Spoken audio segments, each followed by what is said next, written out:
Hello friends, welcome to my channel commerce and economics classes.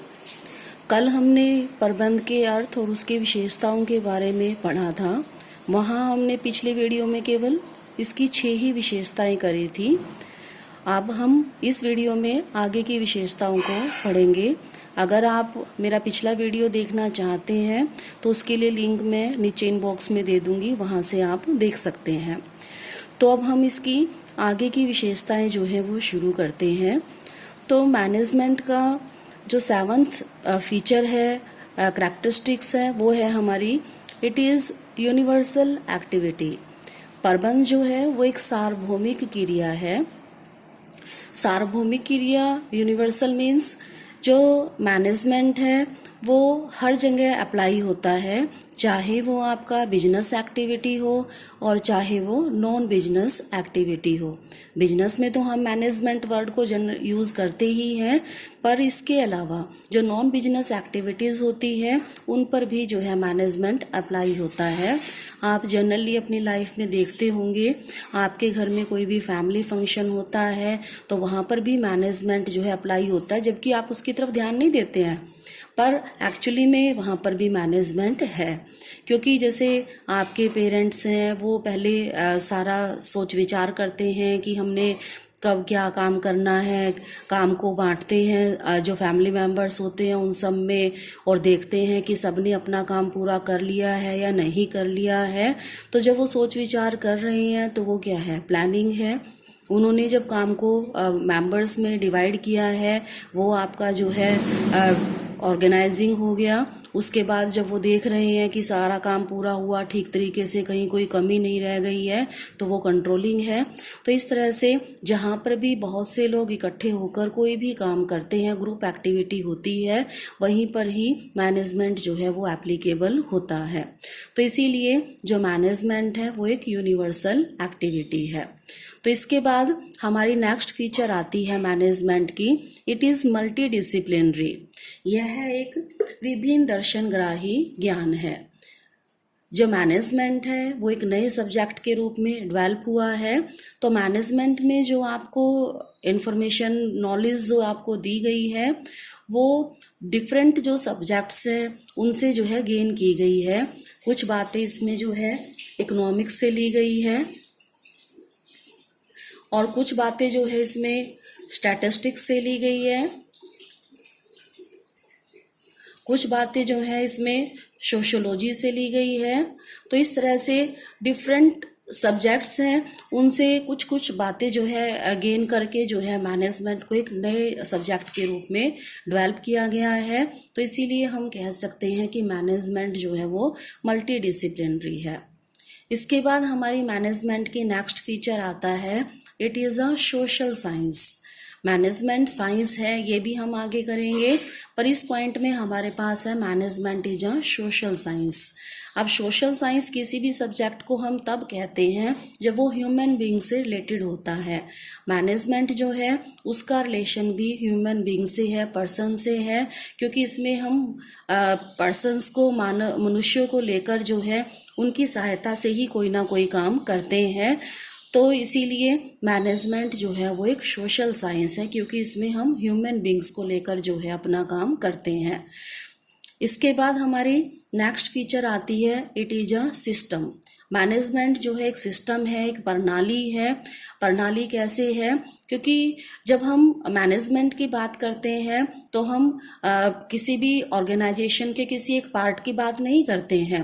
Management जो है उसके लिए हम जो उसके डिफरेंट डिपार्टमेंट्स होते हैं और जो वो सभी जो है आपस में इंटरडिपेंडेंट होते हैं। तो मैनेजमेंट में जो है सभी को जो है इकट्ठा स्टडी किया जाता है। जैसे एक डॉक्टर होता है, जब वो किसी पेशेंट को चेक करता है तो वो उसकी सारी बॉडी जो है उसको जो है कलेक्टिवली लेकर चलता है और उसकी चेकिंग करता है।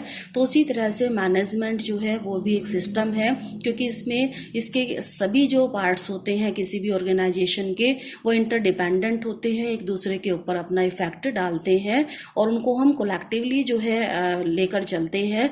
ये जो डिफरेंट पार्ट्स हैं वो एक दूसरे से सेपरेट नहीं होते हैं। तो इसीलिए मैनेजमेंट जो है वो एक सिस्टम है। इसके बाद हमारे पास मैनेजमेंट का नेक्स्ट फीचर आता है, it is dynamic system.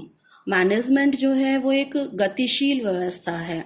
Dynamic किसी भी चीज़ को हम तब कहते हैं जब उसमें चेंजेस जो हैं वो आते रहते हैं। मैनेजमेंट जो है उसको हम डायनामिक कह रहे हैं क्योंकि मैनेजमेंट जो है ये भी शुरुआत से ऐसा सब्जेक्ट के रूप में ऐसा नहीं था जैसा आज है। टाइम टू टाइम जो है अकॉर्डिंग टू सिचुएशंस जो है जैसे जैसे चेंजेस आते हैं तो मैनेजमेंट में भी हमारे चेंजेस आते रहते हैं। आने वाले चैप्टर्स में आप पढ़ेंगे कि शुरू में जो टेलर है उसने अपने प्रिंसिपल्स दिए थे मैनेजमेंट के, टाइम के साथ साथ जो है वो आउटडेटेड हो गए, उसके बाद फ्यूल के प्रिंसिपल्स आ गए। तो इस तरह से मैनेजमेंट में जो है डेवलपमेंट जो है टाइम टू टाइम होती जा रही है, तो इसलिए डायनेमिक है। जैसे जैसे एनवायरनमेंट चेंज होता है, सिचुएशंस चेंज होती है, तो मैनेजमेंट में भी जो है चेंजेस आ रहे हैं, तो इसीलिए हम इसको डायनेमिक सिस्टम कह सकते हैं। इसके बाद हमारी 12th फीचर आती है मैनेजमेंट की, it involves social responsibility. Management जो है उसका सामाजिक उत्तरदायित्व होता है, क्योंकि जब हम किसी बिजनेस को मैनेज करते हैं तो उसमें हम सोसाइटी के जो रिसोर्सेज हैं उनको यूज़ करते हैं। जो भी रिसोर्सेज हैं हमारे पास, जैसे लैंड है, लेबर है, कैपिटल है, वो सभी हमारे पास सोसाइटी से ही आते हैं। तो इसीलिए किसी भी बिजनेस ऑर्गेनाइजेशन में मैनेजमेंट की रिस्पॉन्सिबिलिटी बनती है कि सोसाइटी के जो प्रति उनके उत्तरदायित्व है उन उत्तरदायित्वों को वो पूरा करे। अब सोसाइटी के हमारे डिफरेंट पार्ट्स होते हैं, उसमें जो है डिफरेंट पार्ट्स के तरफ जो है मैनेजमेंट का अलग अलग रिस्पॉन्सिबिलिटी होती है। जैसे आपने +1 में भी किया होगा, हमारे सोशल रिस्पॉन्सिबिलिटीज़ ऑफ बिजनेस थी, तो अलग अलग पार्ट्स हैं सोसाइटी के, तो उनके प्रति जो है अलग अलग रिस्पॉन्सिबिलिटी है। जैसे एम्प्लॉयज़ होते हैं किसी भी बिजनेस ऑर्गेनाइजेशन में, उनके टुवर्ड्स बिजनेस मैनेजमेंट की रिस्पॉन्सिबिलिटी बनती है कि वो उनको फेयर जो है रेम्यूनरेशन दे, जो वर्किंग कंडीशंस है वो उनको अच्छी प्रोवाइड करे। तो इसी तरह से जो सोसाइटी का एक पार्ट है हमारा कस्टमर्स, ग्राहक, उनकी तरफ भी जो है मैनेजमेंट की रिस्पॉन्सिबिलिटी बनती है कि जो कस्टमर्स हैं उनको बढ़िया से बढ़िया जो है गुड्स जो है उनको प्रोवाइड कराए, और उसकी जो प्राइसेस है वो भी फेयर होनी चाहिए। इसी तरह से जैसे गवर्नमेंट है, गवर्नमेंट के प्रति भी हमारे बिजनेस की सोशल रिस्पॉन्सिबिलिटी बनती है कि गवर्नमेंट को टाइम टाइम पर जो टैक्सेस हैं जो हमारे बनते हैं उनका भुगतान किया जाए, और कोई भी जो है गलत काम जो है वो ना किया जाए। तो इस तरह से बिजनेस जो है उसकी सोशल रिस्पॉन्सिबिलिटीज़ होती है, और वो सोशल रिस्पॉन्सिबिलिटीज़ जो है मैनेजमेंट को फुलफ़िल करनी होती है। आजकल बहुत से बिजनेस ऑर्गेनाइजेशन अपनी सोशल रिस्पॉन्सिबिलिटीज़ को समझने भी लग गए हैं। जैसे आपने ऐड देखी होगी निहार शांति आमला की, उसमें बताया जाता है कि उनकी जो इनकम है उसका एक हिस्सा जो है बच्चों की एजुकेशन पर खर्च किया जाता है। तो इस तरह से मैनेजमेंट जो है उसकी सोशल रिस्पॉन्सिबिलिटी होती है, और आजकल वो अपनी सोशल रिस्पॉन्सिबिलिटीज़ को पूरा भी कर रहे हैं। इसके बाद हमारी मैनेजमेंट की नेक्स्ट फीचर आती है, it is a profession. Management जो है वो एक प्रोफेशन है, एक पेशा है। अब ये मैनेजमेंट को हम एक पेशा कह रहे हैं, तो उसके लिए पहले हमें देखना पड़ेगा कि पेशा क्या होता है, और उसके फीचर्स जो हैं अगर मैनेजमेंट में है तो हम ये कह सकते हैं कि मैनेजमेंट एक प्रोफेशन है। वैसे तो ये टॉपिक हमारा डिटेल में जो है नेक्स्ट चैप्टर में आएगा, पर यहाँ पर हम इसको शॉर्ट में ही करेंगे। तो किसी भी जो इकोनॉमिक एक्टिविटी है उसको प्रोफेशन कहने के लिए उसमें कुछ फीचर्स होने चाहिए। तो सबसे पहला हमारे पास फीचर है उसका बॉडी ऑफ स्पेशलाइज्ड नॉलेज। कोई भी जो प्रोफेशन है उसमें स्पेशलाइज्ड नॉलेज जो है उस प्रोफेशन की होनी ज़रूरी होती है। कोई भी पर्सन जो है किसी भी प्रोफेशन को नहीं कर सकता। सबसे हर एक जो प्रोफेशन है उसके लिए स्पेशल नॉलेज होती है, और वो स्पेशल नॉलेज जिस पर्सन के पास होती है वही उस प्रोफेशन को कर सकता है। जैसे डॉक्टर है, उसके पास डॉक्टरी की डिग्री होनी चाहिए, तभी वो जो है अब डॉक्टर का प्रोफेशन जो है वो अडॉप्ट कर सकता है। तो यह बात जो है मैनेजमेंट में भी है, स्पेशली कंपनी के केसेस में। कंपनीज में कोई भी आम पर्सन जो है वो मैनेजर नहीं बन सकता। किसी भी पर्सन को मैनेजर बनने के लिए उसके पास मैनेजमेंट की डिग्री होनी जरूरी होती है। तो इसीलिए इस फीचर के बेस पर हम कह सकते हैं कि मैनेजमेंट एक प्रोफेशन है। इसके बाद प्रोफेशन का एक और फीचर है हमारे पास, formalized methods of acquiring training.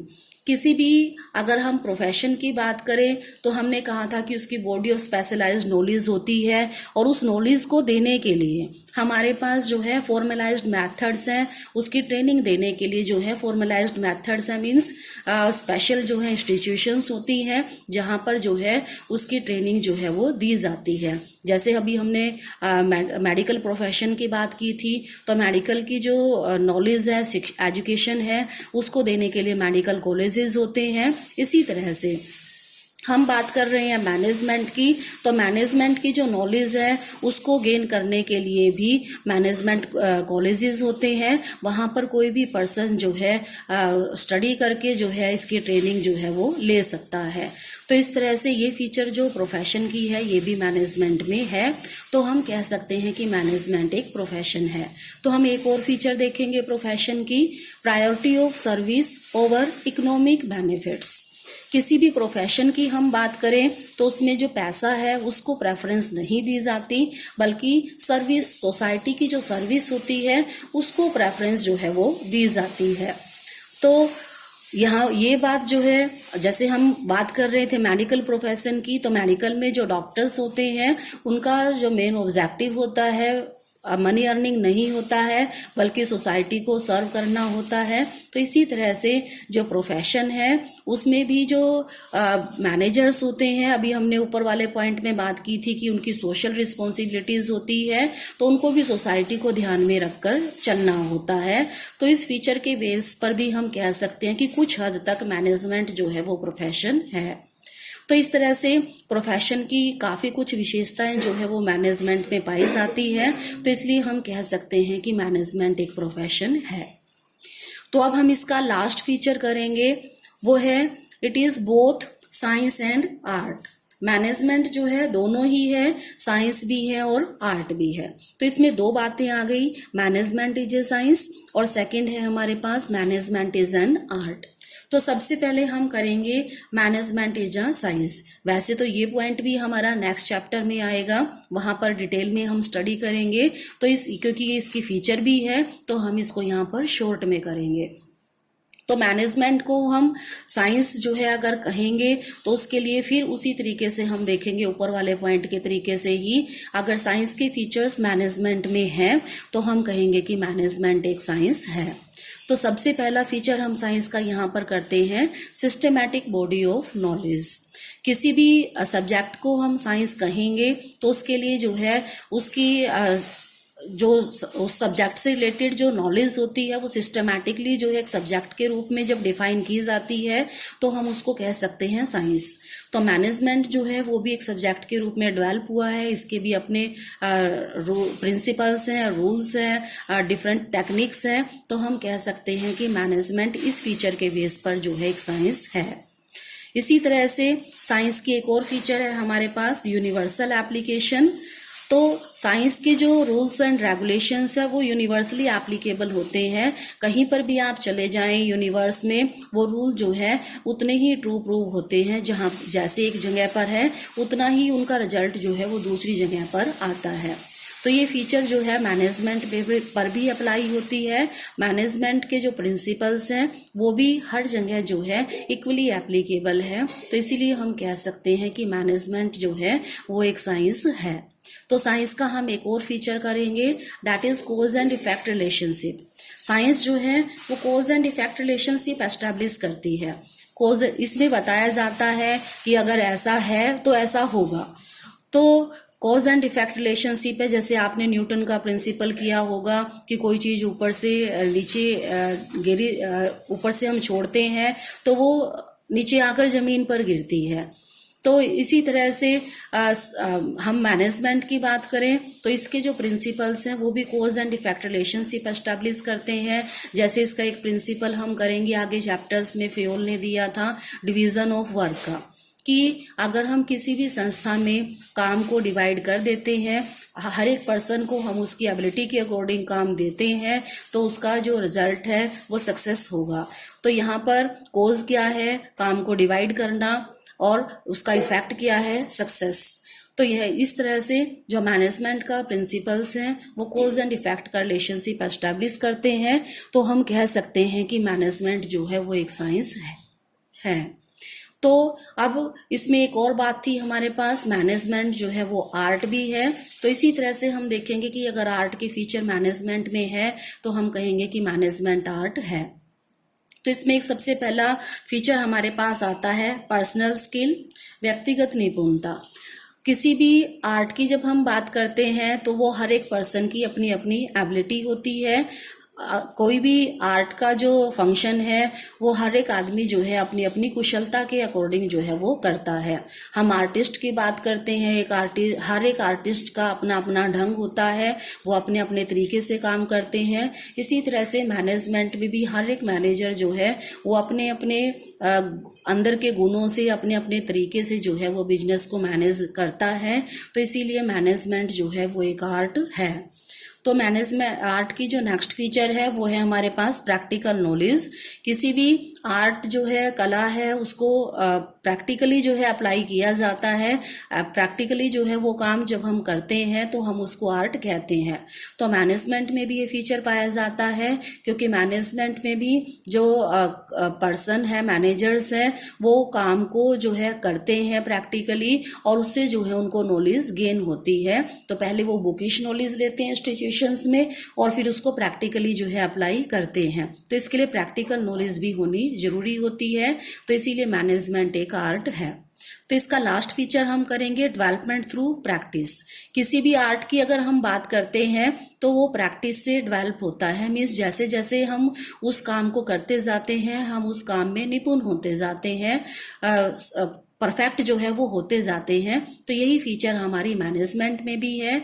जब एक पर्सन कॉन्टिन्यूसली मैनेज करता है तो वो जो है इस अपने जो मैनेजमेंट के काम में कुशल हो जाता है, और वो अपने बिजनेस को अच्छी तरह से मैनेज कर पाता है। तो स्टूडेंट्स, आज हमने मैनेजमेंट के फीचर्स को स्टडी किया। अगर आपको मेरा ये वीडियो अच्छा लगे तो आप इसको लाइक कीजिएगा, शेयर कीजिएगा, और मेरे चैनल को सब्सक्राइब भी जरूर कीजिएगा। और नेक्स्ट वीडियो के लिए आप मेरे अपडेट्स जो है वो देखते रहिएगा।